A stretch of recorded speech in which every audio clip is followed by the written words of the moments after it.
Hey guys, thanks for tuning in to another video on ForgottenWeapons.com. I'm Ian McCollum, and courtesy of Morphe's today, we are out at the range with an FN Model D. This is a Luxembourg contract FND, chambered for 30-06 Springfield ammunition. This is, well, I did a video a while back, actually elsewhere, about the mechanics and the history of this gun. This is a little bit nicer model that we're out here to do some shooting with today. Now, I'm going to, a little behind the scenes thing.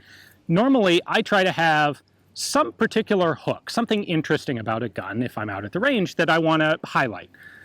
I don't really have anything like that for the FND here today. I have this out at the range because this is the best version of the BAR ever, and I just really want to shoot it. So I am using that as a flimsy excuse to drag it out to the range, thanks to Morphe's, and just run some ammo through it and get a feel for this gun, because I think it's going to be fantastically fun to shoot.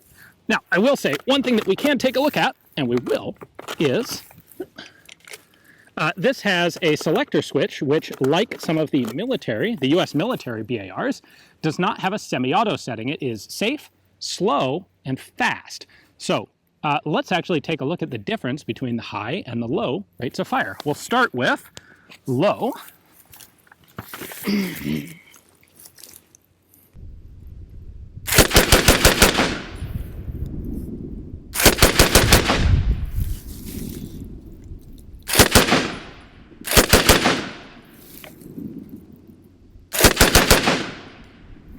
That is a really nice, lazy, controllable rate of fire. This is, in fact, the best version of the BAR without any doubt whatsoever.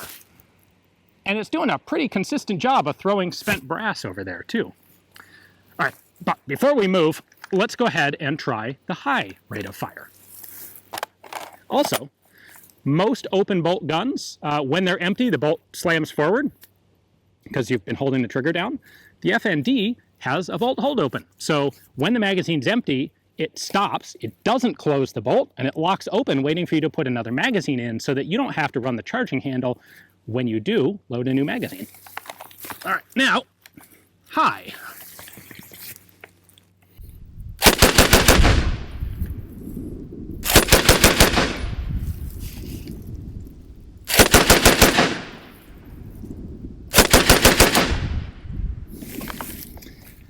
I don't know if you guys can see it with the camera being that far back, but this is doing a really good job of spitting cases out in one almost perfectly straight line. Of course, whether they hit grass or how they bounce off the ground affects how far they go, but I've got brass all right here. So that's pretty much the full extent of the cone of brass ejection, and that sort of consistency is often a hallmark of a really good action. And this is a good example of it. Oh man, this is just a really nice gun. This is as nice of a machine gun as I thought it would be. Having, people often ask me about surprising guns, and my answer is often the Johnson light machine gun is really surprising. That is such an unpleasant gun to shoot. And I'll tell you what, the FND is exactly the opposite. It's just wonderful.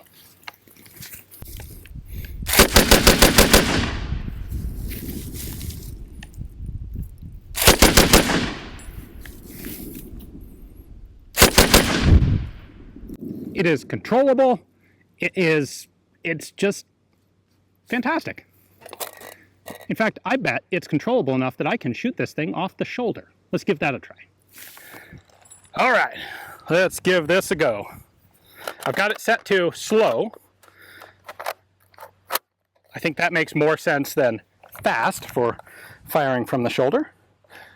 All right, here we go.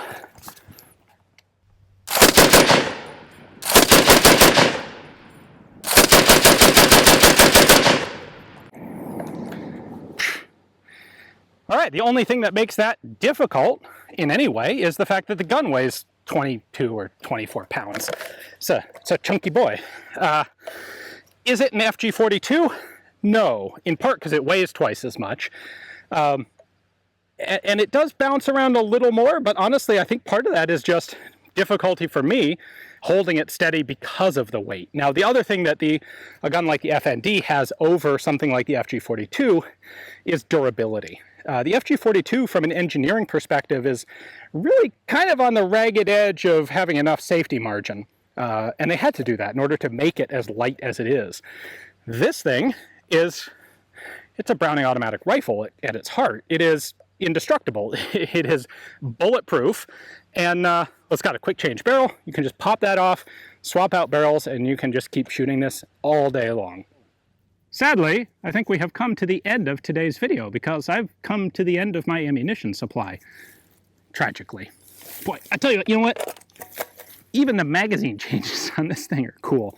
The little trigger style mag release that FN updated these guns with, man, you pull it, mags just drop free. Way nicer than the early BARs. So, we will, as tradition has directed, go ahead and end this video with a full auto mag dump. I'm going to move it to the high rate of fire for this one, just for you guys. I'm a little sad that this is coming to an end, because I really like this thing. It's really a shame that the US military didn't adopt this thing, because they could have had this instead of the 1918 A2 BAR. Anyway, once again, a big thanks to Morpheus for giving me the opportunity to come out here and do some shooting with this lovely, lovely light machine gun. And thanks to you guys for watching.